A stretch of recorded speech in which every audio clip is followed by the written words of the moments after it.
This is the latest information coming on the Augusta Westland case, where a supplementary charge sheet has been now filed by the CBI. Christian James Michel has been named as an accused along with 14 others. Former CAG Shashikant Sharma has not been charge sheeted, as the Ministry of Defence has not given a sanction yet. Let me once again bring in my colleague Bhavtosh for the updates coming in.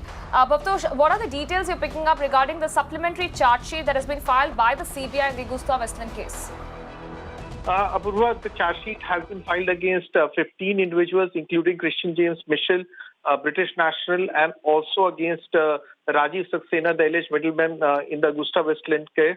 The charges are that Christian Michel, in fact, paid a bribe of around 360 crore rupees to several individuals, private as well as government officials, to make sure that Augusta Westland wins the bid of VVIP choppers, which was worth around 3,600 crore rupees. Michel was extradited from UAE in December 2018, and this is the first time that he has been charge sheeted. The charge sheet basically focuses on the role that Michel had played in influencing bureaucrats as well as Indian Air Force officers to make sure that Augusta wins the deal.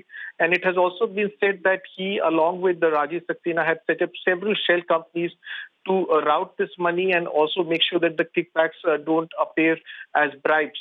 For this, they also signed sham contracts with Augusta Westland, and there are several other individuals who have also been named. CBI has said that they have got further evidence from 5 countries, including UK, UAE, Mauritius, and Tunisia.